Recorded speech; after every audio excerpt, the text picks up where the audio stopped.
Price lord. ದೇವರ ಅತಿ ಪರಿಶುದ್ಧ ನಾಮಕ್ಕೆ ಸ್ತೋತ್ರವಾಗಲಿ. ಮತ್ತೊಂದು ದಿನವನ್ನು ಕಾಣುವಂತೆ ದೇವರು ನಮಗೆ ಸಹಾಯ ಮಾಡೋದಕ್ಕಾಗಿ ದೇವರಿಗೆ ಸ್ತೋತ್ರ. ಆತನು ಮಾಡಿದೆಲ್ಲ ಉಪಕಾರಗಳಿಗಾಗಿ, ಎಲ್ಲ ಆಶೀರ್ವಾದಗಳಿಗಾಗಿ ದೇವರಿಗೆ ಸ್ತೋತ್ರ. ಈ ದಿವಸ ದೇವರ ವಾಕ್ಯವನ್ನು ಧ್ಯಾನಿಸುವಂತಹ ಈ ಒಂದು ಉತ್ತಮವಾದ ಸಮಯಕ್ಕಾಗಿ ನಾನು ದೇವರಿಗೆ ಸ್ತೋತ್ರವನ್ನು, ಮಹಿಮೆಯನ್ನು ಸಲ್ಲಿಸ್ತೇನೆ. ಇಂದಿನ ವೇದ ಅಧ್ಯಯನಕ್ಕಾಗಿ ಒಂದು ವಾಕ್ಯವನ್ನು ಓದಿಕೊಳ್ಳೋಣ. ಅಪೊಸ್ತಲನಾದ ಪೌಲನು ಕೊರಿಂಥದವರಿಗೆ ಬರೆದ ಮೊದಲನೇ ಪತ್ರಿಕೆ 1ನೇ ಅಧ್ಯಾಯ 26ನೇ ವಾಕ್ಯ. ಸಹೋದರರೇ, ದೇವರು ನಿಮ್ಮನ್ನು ಕರೆದಾಗ ಎಂಥವರನ್ನು ಕರೆದನೆಂದು ಆಲೋಚಿಸಿರಿ. ನಿಮ್ಮೊಳಗೆ ಲೌಕಿಕ ದೃಷ್ಟಿಯಲ್ಲಿ ಜ್ಞಾನಿಗಳೂ ಅನೇಕರಿಲ್ಲ, ಅಧಿಕಾರಿಗಳೂ ಅನೇಕರಿಲ್ಲ, ಕುಲೀನರೂ ಅನೇಕರಿಲ್ಲ. ಅಪೊಸ್ತಲನಾದ ಪೌಲನು ಕೊರಿಂಥ ಪಟ್ಟಣದಲ್ಲಿ ಸುವಾರ್ತೆಯನ್ನು ಸಾರಿ ಅಲ್ಲಿ ಅನೇಕರನ್ನು ದೇವರ ಕಡೆಗೆ ನಡೆಸ್ತಾನೆ. ಅಲ್ಲಿ ತುಂಬ ವಿರೋಧಗಳು ಬರ್ತದೆ. ವಿರೋಧಗಳು ಬಂದಾಗ ದೇವರು ಪೌಲನಿಗೆ ಹೇಳ್ತಾರೆ, ಇಲ್ಲ, ನೀನು ಇಲ್ಲೇ ಸೇವೆ ಮಾಡಬೇಕು, ನೀನು ಭಯಪಡಬೇಡ, ನನಗೆ ಈ ಪಟ್ಟಣದಲ್ಲಿ ಇನ್ನೂ ಅನೇಕರಿದ್ದಾರೆ, ಧೈರ್ಯದಿಂದ ನೀನು ಸೇವೆಯನ್ನು ಮಾಡು ಎಂಬುದಾಗಿ ಹೇಳಿ ಪೌಲನನ್ನು ದೃಢಪಡಿಸಿದ, ಪೌಲನನ್ನು ಧೈರ್ಯಪಡಿಸಿದಂತಹ ಸನ್ನಿವೇಶವನ್ನು ನಾವು ನೋಡ್ಬೋದು. ಈಗ ಕೆಲವು ವರ್ಷಗಳ ನಂತರ ಆ ಸಭೆಗೆ ಪೌಲನು ಪತ್ರಿಕೆಯನ್ನು ಬರೀತಾನೆ. ಪತ್ರಿಕೆಯನ್ನು ಬರೆದಾಗ, ಸಹೋದರರೇ, ದೇವರು ನಿಮ್ಮನ್ನು ಕರೆದಾಗ, ಹಾಗಾದರೆ ಸುವಾರ್ತೆ ಸಾರಿದ್ದು ಪೌಲ, ಸತ್ಯವನ್ನು ಹೇಳಿದ್ದು ಪೌಲ, ವಾಕ್ಯವನ್ನು ತಿಳಿಸಿದ್ದು ಪೌಲ. ಆದರೆ ಅವನು ಹೇಳ್ತಾನೆ, ನಾನಲ್ಲ ನಿಮ್ಮನ್ನು ಕರೆದಿರೋದು, ದೇವರು ನಿಮ್ಮನ್ನು ಕರೆದಿದ್ದಾರೆ. ದೇವರು ನಿಮ್ಮನ್ನು ಕರೆದಾಗ ನಿಮ್ಮಲ್ಲಿ ಯಾವ ರೀತಿ ನೀವಿದ್ರಿ ಅನ್ನೋದನ್ನು ಯೋಚನೆ ಮಾಡಿರಿ. ಎಂಥವರನ್ನು ಕರೆದನೆಂದು ಯೋಚನೆ ಮಾಡಿರಿ. ಅದರ ಅರ್ಥ, ನೀವ್ಯಾರೂ ಉನ್ನತರಾಗಿರಲಿಲ್ಲ, ನೀವು ಜ್ಞಾನಿಗಳಾಗಿರಲಿಲ್ಲ, ಅಧಿಕಾರಿಗಳಾಗಿರಲಿಲ್ಲ, ಕುಲೀನರಾಗಿರಲಿಲ್ಲ, ಲೋಕದ ದೃಷ್ಟಿಯಲ್ಲಿ ಬಡವರಾಗಿದ್ರಿ. ನೀವು ಯಾವುದಕ್ಕೂ ಪ್ರಯೋಜನವಿಲ್ಲದಂತಹ ವ್ಯಕ್ತಿಗಳಾಗಿದ್ರಿ. ಈ ಲೋಕದಲ್ಲಿ ಯಾರಾದರೂ ಒಂದು ಆರಿಸುವಿಕೆಯನ್ನು ನಡೆಸ್ಕೊಂಡ್ರೆ, ಸೆಲೆಕ್ಷನ್ ಮಾಡಿದ್ರೆ ಅವರು ಕೆಲವು ಯೋಗ್ಯತೆಗಳನ್ನು ನೋಡ್ತಾರೆ, ಅರ್ಹತೆಗಳನ್ನು ನೋಡ್ತಾರೆ. ಆ ಅರ್ಹತೆಗಳನ್ನು ನೋಡಿ ಅವರಿಗೆ ಇಷ್ಟವಾದರೆ ಮಾತ್ರ ಅವರನ್ನು ಆರಿಸ್ಕೊಳ್ತಾರೆ. ಅರ್ಹತೆಗೆ ಅವರು ಸ್ಪಂದಿಸಲಿಲ್ಲ ಅಂದರೆ, ಅಥವಾ ಯೋಗ್ಯತೆ ಅವ್ರಿಗಿಲ್ಲ ಅಂದರೆ, ಒಂದು ರೀತಿಯಲ್ಲಿ ಒಂದು ಕಂಪನಿಯಲ್ಲಿ ಕೆಲವ್ರನ್ನ ಕೆಲಸಕ್ಕೆ ತಗೋಬೇಕು ಅಂದರೆ 10th ಆಗಿರ್ಬೋದು, 12th ಆಗಿರ್ಬೋದು, ಡಿಗ್ರಿ ಆಗಿರ್ಬೋದು, ಯಾವುದೋ ಒಂದು ಮಾನದಂಡವನ್ನು ಇಟ್ಟಿರ್ತಾರೆ. ಆ ಮಾನದಂಡವನ್ನು ನೋಡಿದಾಗ ಅದಕ್ಕೆ ಅರ್ಹರಾದವರನ್ನು ಸೇರಿಸ್ಕೊಳ್ತಾರೆ, ಇಲ್ಲದೆ ಇರೋರನ್ನ ಬಿಟ್ಬಿಡ್ತಾರೆ, ಅವರನ್ನು ಸೇರಿಸ್ಕೊಳ್ಳೋದಿಲ್ಲ.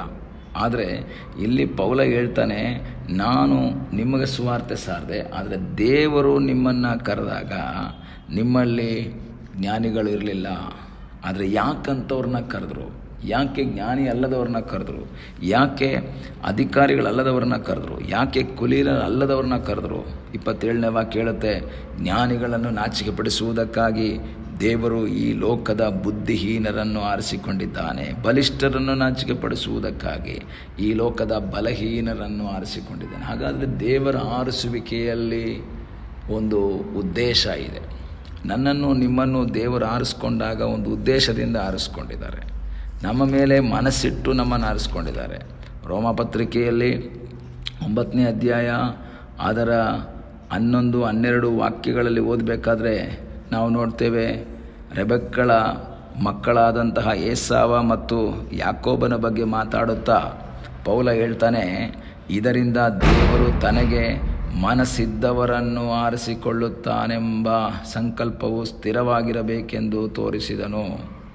ತನಗೆ ಮನಸ್ಸಿದ್ದವರನ್ನು ಆರಿಸ್ಕೊಳ್ತಾನೆ.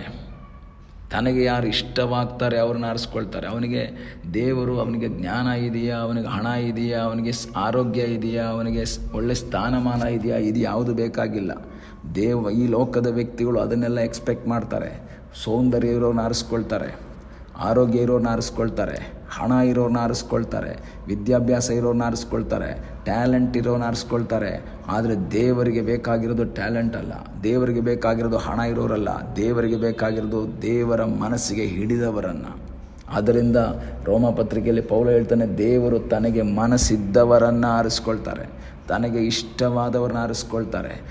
ನಿಮ್ಮ ಜೀವಿತದಲ್ಲಿ ದೇವರು ನಮ್ಮನ್ನು ಆರಿಸಿಕೊಂಡದ್ದಕ್ಕಾಗಿ ದೇವರಿಗೆ ಸ್ತೋತ್ರ. ಯೇಸು ಸ್ವಾಮಿ ಯೋಹಾನ ಬರೆದ ಸುವಾರ್ತೆ 15 ಅಧ್ಯಾಯದಲ್ಲಿ ಹೇಳ್ತಾನೆ, ನೀವು ನನ್ನನ್ನು ಆರಿಸಿ ತೆಗೆದುಕೊಂಡಿಲ್ಲ, ನಾನು ನಿಮ್ಮನ್ನು ಆರಿಸಿ ತೆಗೆದುಕೊಂಡಿದ್ದೇನೆ.